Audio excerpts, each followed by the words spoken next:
let's bring in former CIA operations officer Laura Ballman.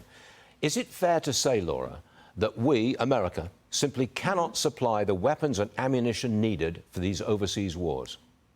Not only can we, but we have to. We're in the middle of an existential competition between Western values and Eastern. A lot of people have concern because Ukraine requires 200,000, for example, 155 millimeter artillery shells each month. And so there's been a lot of reporting about how until Ukraine, we were only making about 14,000 rounds a month.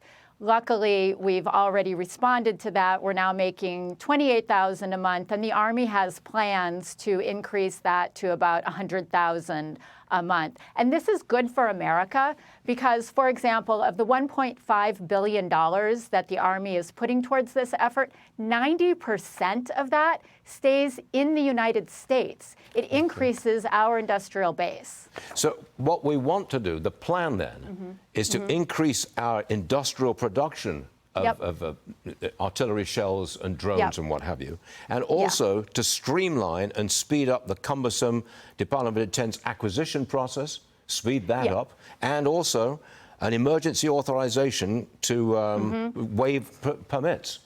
Are we going to do all of that? But are we are. I know that's the plan, but are we going to do it?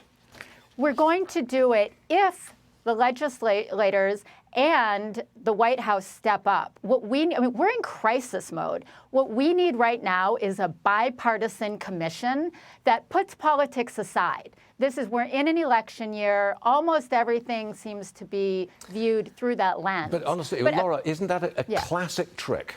You've got a problem.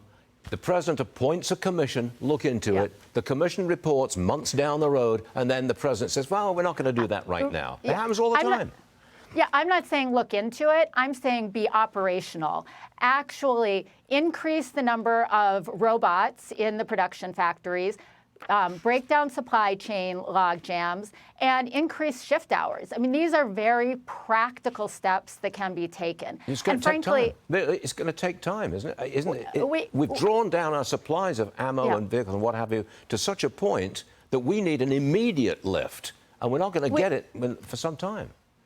I would posit that we are. We won World War II in 4 years. We can absolutely step up our production, but it's going to take political will. I mean, we have the capabilities to do it here if we make sure that factories, and mostly it's General Dynamics producing on behalf of the Army, for example, the artillery shells I was talking about. Again, break down log jams, increase the... Sorry, go ahead. No. You mentioned that America won World War II in 4 years. Do you think World War III is coming at us?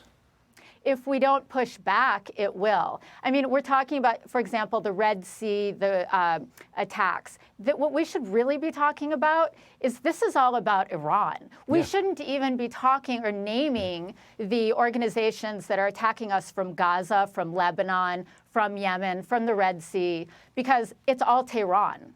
So we have to. We have to push back against Iran, China, and Russia, which is another reason that Ukraine is in our interest. We are degrading one of our greatest geopolitical adversaries without spilling American blood. Okay. That's huge. It is, Laura. It's a complicated situation. We value your input. Come back and see us again soon. Laura Ballman. Thanks, Stuart. Sure thing.